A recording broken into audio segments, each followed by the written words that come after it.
Alam niyo po ba mga bossing ko na mayroon po mga bagay sa loob ng inyong pong tahanan na nagdudulot po sa inyo po ng mga kamalasan. Dapat ay alam niyo po ito at kapag ito'y napapanood ninyo, ay mainam po ay alisin niyo na po ito kaagad-agad. Huwag niyo na po yung pagtiisan pa, huwag niyo na kukupin yan, lalo-lalo na kung nararamdaman niyo ang masaklap na kaganapan sa buhay ninyo sa ngayon mga bossing. Unang-una, kung kayo po ay meron po sa bakuran ninyo ng mga tuyong dahon or mga tuyong halaman or kaya mga bulaklak, mainam pa na kumuha ka ng gunting at yan po ay tabasin nyo na, kunin nyo na po yan. Dahil ang tuyo po mga bossing ko ng mga halaman or mga dahon at bulaklak ay sumisimbolo ng kalungkutan. Ganon din po mga bossing ko, kung kayo po ay napasukan ng ibon, pero ang ibon na sinasabing maswerte ay yung mga isa-isang piraso lamang, eto po mga bossing ko, kapag yan ay nagpugad na, gumawa na ng pugad sa inyo pong kisame, malas na po yan. Sumisimbolo po yan ng kahirapan at kahit anong gawing pagkayod ay sa walat-wala. Ganon din po pag nakakita kayo ng mga anlilawa or supot ng gagamba. Pagdating tingnan nyo po yung mga horror mga bossing ko na bahay, mga haunted house, binabahaya ng mga bossing ko ng mga gagamba at may mga anlilawa na po siya mga bossing. Malas po yan. Yan po mga bossing ko ay papasukan kayo ng mga negative spirit kaya dapat itaboy nyo na po yan.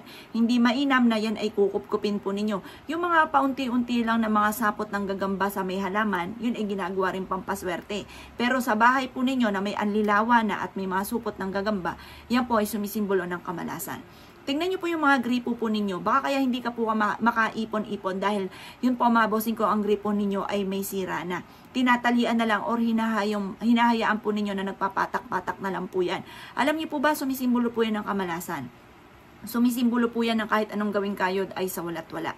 Kaya kung kayo po ay meron pong gripong ganyan, huwag nyo nang hayaan na sumapit pa sa susunod na taon mga bossing. Ngayon pala ang ayus-ayusin nyo na mga bossing. Ganoon din po mga bossing ko ang mga bumbilya na walang ilaw.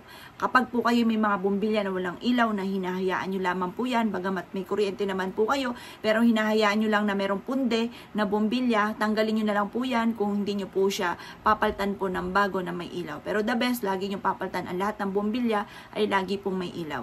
Tingnan niyo po ang orasan po ninyo kung yan po hindi na gumagana. Kung yan po hindi na gumagana at wala kayong plano na bilhan po yan ng battery mga bossing ko, ibaba niyo po muna yan. Isa po yan sa sumisimbolo ng kamalasan na maaaring tumatakbo. Ibig sabihin, di ba, bawat oras tumatakbo po yan. At pag yan ay tumigil na, ibig sabihin, negative po yan mga bossing. Ayoko lang banggitin po dito. Mas alam niyo na kung ano maaaring maganap mga bossing ko sa pagtigil ng orasan. Yan po mga bossing ko, ibaba niyo na kung wala ka pa po na pambili ng battery or wala ka pang time na pambili ng battery or wala ka pang oras na mabilhan po yan, ibaba nyo muna po yan at huwag nyong isasabit. Isa po yan sa mga sumisimbolo ng kamalasan. Ganon din po yung mga sobrang luma ng bagay mga bossing. Na yung bati po lalo na kapag po ito may mga sira na, may mga damage or yung mga bagay na lalo na yung mga pampaswerte na sobra-sobrang luma na faded na, itapon nyo na po yan mga bossing ko. Dahil yan po mga bossing ko ay marami na rin mga nahigop na mga negative energy. At yan po ay nagdulot na naman sa inyo po ng swerte, papahingahin nyo na po siya. Ganoon din po mga bossing ko, ang mga salamin na may basag, may crack, itapon nyo na po yan, papalitan nyo na po yan mga bossing. Ganoon din po lalo na rin ang mga pader na may mga crack, ipaayos nyo po yan. May mga damage, may mga bingot, ipaayos nyo na po yan. At yan po ay negative na po ang ibig sabihin po yan mga bossing. Kaya kung kayo po mga bossing ko, isa sa akin mga nabanggit na meron po kayo mga bossing, mainam na ipagtatapon nyo na o ayusin nyo na po mga bossing ko dahil hindi po maganda po yan sa loob ng inyong tahanan na maaaring yan na nagiging dahilan kung bakit lagi kami namalas. Kaya kung ikinaniwala at naisyo po itong gawin, ay siya mga boss, good luck po sa inyo po lahat.